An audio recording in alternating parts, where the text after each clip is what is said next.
Okay, Hashem na'aseh v'natzliach.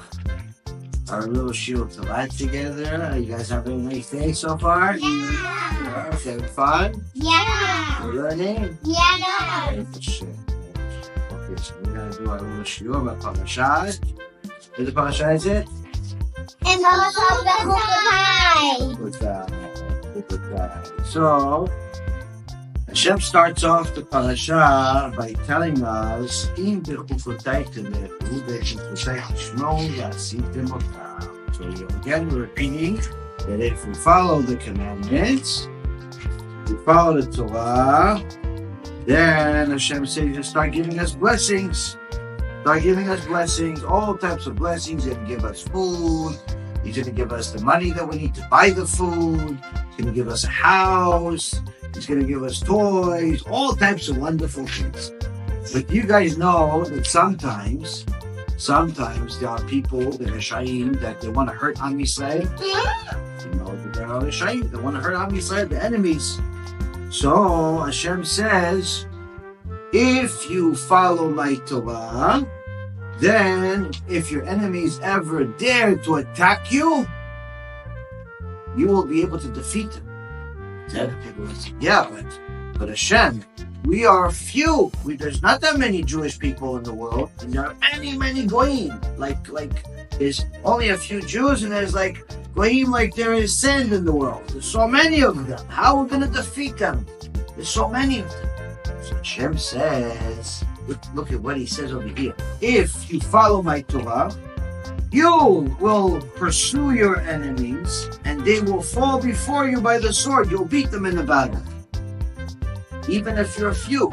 Because I'll make a miracle, Hashem says, that just five of you will be able to pursue 100 of them.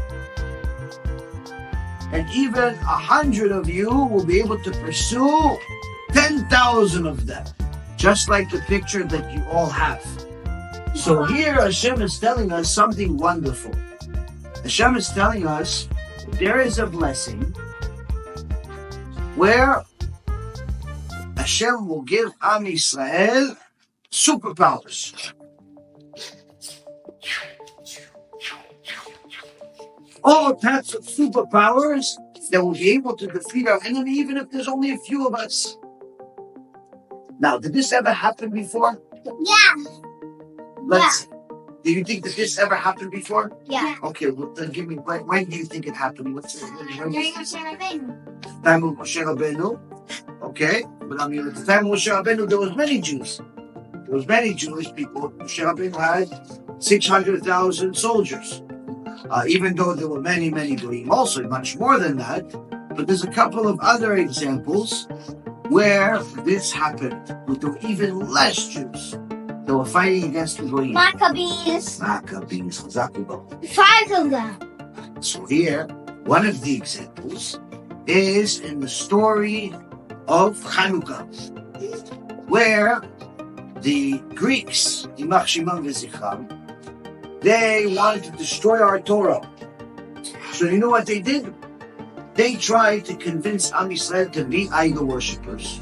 So much so that they would have the parents, they have to write the name of the Avodah Zarah on the baby bottles. Huh? Yeah, they wanted the baby bottles to have the name of the Avodah Zarah, of the idol of the Greeks. That's how much, because they wanted the baby to look at idol worship, so he can become an idol worshipper like them. So one day the Maccabees said, enough is enough. Mida Hashem Elai, we're going to go against them. Yeah, but there's only a few. Doesn't matter. We're going to go and fight them. Because Hashem is with us. Hashem will fight the war. Now, the Maccabees, were they big warriors? No. Did they have big weapons? No. Was there a lot of them? No, there was only a few of them. 5. Look, there's a picture over there. There's only 5 of them there. And they're all wearing their tzitzit. They have their kippah. And they don't know how to fight. But you know what happened? Chachamim teach us that HaKadosh Baruch Hu made a miracle. These Maccabees, they were Avlechim. They learned in a kollel. They learned Torah. For them, even the sword to go fight against the Greeks was heavy. It was heavy for them because they didn't have big muscles. They had big brain, a big neshama. They didn't have big muscles like the Goyim. They didn't go work out and lift weights and anything like that. So even when they tried to pick up the sword, like, oh, this is heavy. Oh, whoa, how do they fight with this? The sword was heavy. Yeah, it's big. How are we going to fight? How are we going to fight? It says, Hashem yelachem lachem v'atem techavashu. Hashem will fight your wars. You shall remain silent. Don't worry. Just believe in Hashem. And as soon as the Goyim came, there was millions of them. There was like roaches everywhere. So many of these people, so many of these Goyim with their weapons, with their elephants, with their horses, with their big cannons and all the different things that they had, or catapults, these Greeks. But the Jewish people, they had big weapons. They didn't have big weapons. What did we have? What did we have this more confident? So as soon as the Goyim came, they wanted to hurt us, and we decided we're going to fight them. All of a sudden, the Goyim teach us, Hashem made a miracle. That every Jew, the few of us, that said, okay, I'm going to try, I'm going to fight anyway, even though there's so many of them, because Hashem is with me. As soon as he put his hand on the sword, all he did is just put his hand on the sword. All of a sudden, the sword lifted by itself.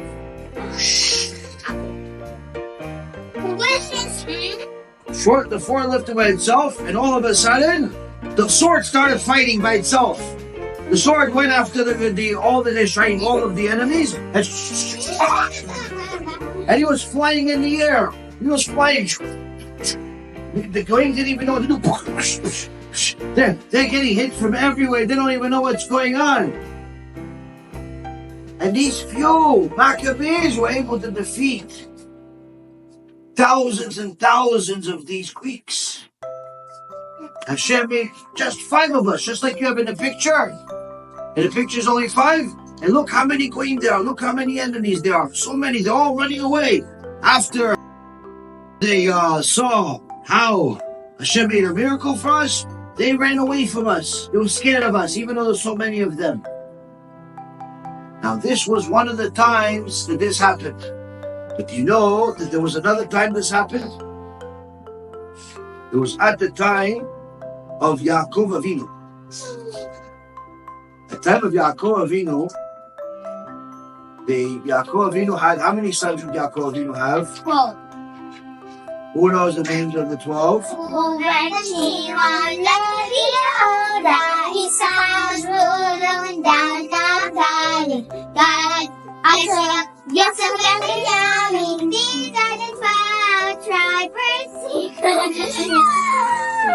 Okay, so now my little tzadikim, I'm going to tell you a story. This story is what happened. There was a big tzaddik. Named Arav Kuli. And he wrote this sefer called Me'am Loez. Okay? Now, in here, he tells us what happened almost 4,000 years, 3,500 years. He was alive that time? No, he wrote it. It went from tradition from Moshe Rabbeinu. We got it. And Rav Kuli wrote it. Now, he says that at the time of Yaakov Avinu, when Yosef already went to Egypt and they didn't know if he's alive or he's dead or anything what was happening with him, something bad happened to Dinah. Dinah, the daughter of Yaakov. And after what happened with Dinah, Shimon and Levi killed all of the people that did something bad to her in Shechem. Now, 7 years later, after this happened, Yaakov and his sons decided, let's go move to Shechem. Let's go move to this place. It's good over there to grow the crops and all types of vegetation. It's also good for the animals. Let's go over there. But when the Canaanite kings that also lived in the area. This was all in Eretz Yisrael, which at the time was called Canaan. It was called Canaan at the time, and they had different idol-worshipping kings. They were Canaanites. They were all very powerful warriors, and some of them were even giants. So now, these Canaanites were very powerful. They were very, very big. They had a lot of weapons. And Yaakov and his sons, they weren't looking to fight with anybody. They just wanted to live their life in peace. But as soon as they moved over there, the Canaanite kings got angry, and it says over here, the Canaanite kings and the Amorites heard that Yaakov had returned to Shechem. They were furious. They said, not only did they kill our friends in Shechem, now they have the nerve to return. Yeshub, the king of Tepuach, sent a message to the other rulers. Elon, the king of Gash, Achori, the king of Shiloh, Piraton, the king of Chazel, Susi, the king of Sarton, Lavan, the king of Haron, not the same Lavan, Shevil, the king of Machnima. All of these strange names of these kings. They said, we're all summoned to battle against Yaakov and his sons. They all gathered together, tens and tens of thousands of them. Giants. And some of them were even big giants. They said, we're going to fight Yaakov, and how many sons he has? 12. But how many sons over there now? There's only he has the 11 sons, because Yosef is in Egypt. All of them came with their mighty armies, and they all assembled under the command of Yeshua. Yeshua was the main king. He was the most powerful of them. And he sent a letter to Yaakov. You must leave Shechem immediately and present yourself before us and explain why you killed so many innocent men several years ago in Shechem. You must also explain why you had the audacity to return and settle in the city once again. And since you are alone, don't be proud. We have come now to repay you for your crimes. Here they're sending Yaakov a threatening letter. But as soon as Yaakov's sons, the Shvatim, heard this, they were furious. So the 10 brothers, because Benjamin was still too young, 10 brothers, Reuven, Shimon, Levi, Yehuda, Issachar, Zvulun, Dan, Naphtali, Gad, and Asher, immediately grabbed their weapons and prepared themselves for battle. Yaakov Avinu at the time was 115 years old. What? That's all. And guess what? He, even though he was old, because he was the biggest tzaddik, he was the most powerful of all of them. What? But he's so old. Yeah. Yeah.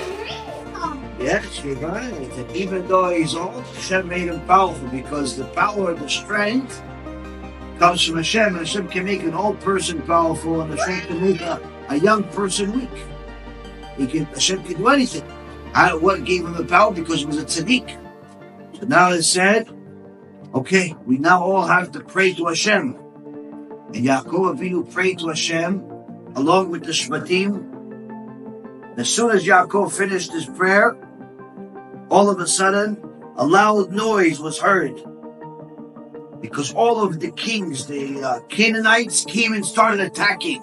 Roar! Attack! Thousands and thousands and thousands of them with their weapons. Now, as soon as they started coming, they thought that Yaakov and his sons, and he also had 102 servants that also took some weapons, but they all, so that means that it was just Yaakov and the servants, a total of 113 people, versus tens of thousands, hundreds of thousands, hundreds of thousands of goyim. They had different camps. Each one had 50, 100, 200,000 people. And they thought that Yaakov is going to run away. But as soon as they started coming, what did Yaakov and his sons do? They started going right now. We're going. And all of a sudden, the king was like, oh, they're charging us. And they all started getting scared. Even though there were so many of them, they started getting scared. They realized they made a mistake. The 7 kings were terrified of the small band of Hebrews, Yaakov and his sons. But no one wanted to run away first. So they decided to stay. And the battle lasted for 7 days. The first battle lasted for 7 days. Yehuda went forth and he was looking for the main king. But the main king was surrounded by 42 big giant soldiers. And Yehuda, every time that, because Yehuda was a tzaddik, every time he went to war, he would roar, and the roar would destroy walls and different things, and people would get scared of it.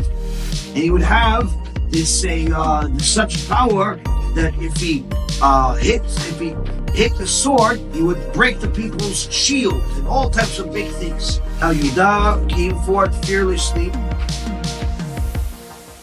but that king was surrounded by 42 soldiers. And Yehuda went against all of the 42 at one time. And he destroyed all of them. After that, he went and he started chasing King Yashuv. And he threw the sword at him. And the King Yashuv fell off his horse. And then Yehuda defeated him in the battle. On that day, the little band of small Jewish people, destroyed 15,000 of the Canaanites. That was just on the first day. Then the next day, the Canaanites gathered even more people, and they were led by the King Hasil. But it was also all of them were very big. And they had a big gate, and they had like a castle and all types of huge wall, and they would shoot arrows at Yaakov and his sons. So Naphtali, tried to open the gate to get in, but so it was locked, and they were shooting arrows. So because Hashem made Naphtali have superpowers, he was very fast. He was able to jump very high. So Naphtali was able to jump all the way to the top of the wall. Top to the wall. And then he fought the people, they defeated them, and he was able to open the gate from inside. So Yehuda was able to, and the rest of the brothers were able to go fight inside. Some of them were fighting on top of the wall, some of them were fighting inside. But on the second day, Yehuda and his brothers also destroyed another 30,000 of these Canaanites. On the next day, they had another huge wall with surrounded by soldiers and so on, but the gate was even stronger. So Yehuda prayed to Hashem to please help him, because they were throwing arrows and rocks and everything else, and Yehuda made a roar, and it shattered the wall. Wall collapsed. Now, each time they defeated more and more of these Canaanites, they never became proud. They prayed to Hashem even more, because they knew that the only reason why they have this strength is because Hashem is allowing them. Yaakov, was also fighting, but he was fighting differently. How was he fighting? He had a bow and arrow. Yaakov had a bow and arrow. And any time he saw that his sons were being surrounded by a lot of people, he would just take one arrow, shoot one arrow, and the arrow would kill 1,000 of the goyim.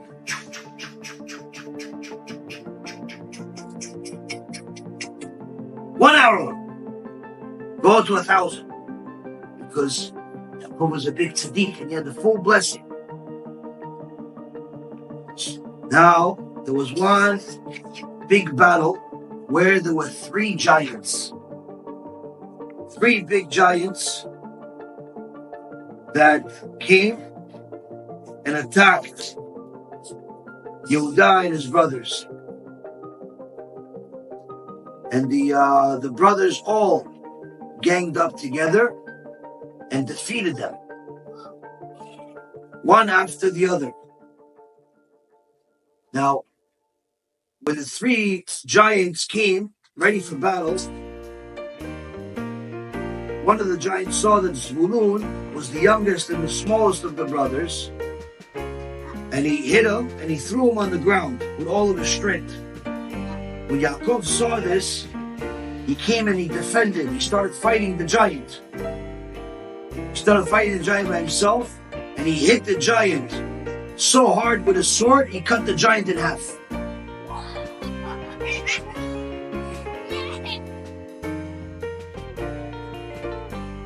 Now the second giant came and attacked Yaakov. But this time Shimon and Levi came to defend their father, and they started hitting his legs.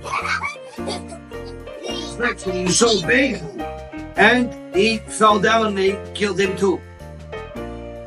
Then the third giant saw that his two companions, his two brothers, that were giants, were killed. And he decided that he's going to fight for them. He's going to go fight. The third giant. Third giant. But he ran into the city and he found a huge sword, and he went back to battle. And he saw that Yehuda was resting, and he put down his sword and he put down his shield for a second. So the giant threw his sword at Yehuda, his huge sword. And when Naphtali saw this, he was very, very quick. He was as quick as lightning, and he ran into the sword with his shield and he stopped it. But it broke the shield and it hurt Naphtali. When Shimon and Levi saw this, they came and joined Yehuda and Naphtali, and they killed the giant. Yeah, but I heard it not. No, they didn't kill him. He got hurt, but then he got up. Hashem healed him fast. Good. Now they started running away, these Canaanites. They became so confused and scared of the 12 tribes of the Shvatim. They started running away, and the Shvatim started chasing them. And on the 6th day, there was a city called Bet Horon that had millions and millions of them, of these giants and people and so on. Shvatim came in and wiped out the whole city. And after this happened, the war was over, and everybody became so scared of Yaakov and his sons that they came and apologized to them and say, listen, from now on we made a ruling that there's 22 kings left of the Goyim. We're all going to pay you an annual gift. We're going to give Yaakov and his sons money every year and gifts and gold and everything just to leave us alone. They were so scared of Yaakov and his sons. But the giants had giant coins? Yeah, coins, all types of coins, and gold and silver. No, but giant. Oh, giant coins, maybe. This huge. But all of these kings came and they became scared of Yaakov and his sons. What is the point of all of this? We see whatever the Torah says, that means it happened. It's not just stories. That means that it really happened. If Hashem says that Am Yisrael, if we follow the Torah and we do the mitzvot, we can get blessing, we can defeat the enemy, that means it really happened. It's not just a fairy tale that maybe one day we will get it. It actually means it happened. And it happened a few times in history. Chazakim u'bruchim. You have any questions? No. Okay, so let's say thank you Hashem for more Torah. 1, 2, 3. 1, 2, 3.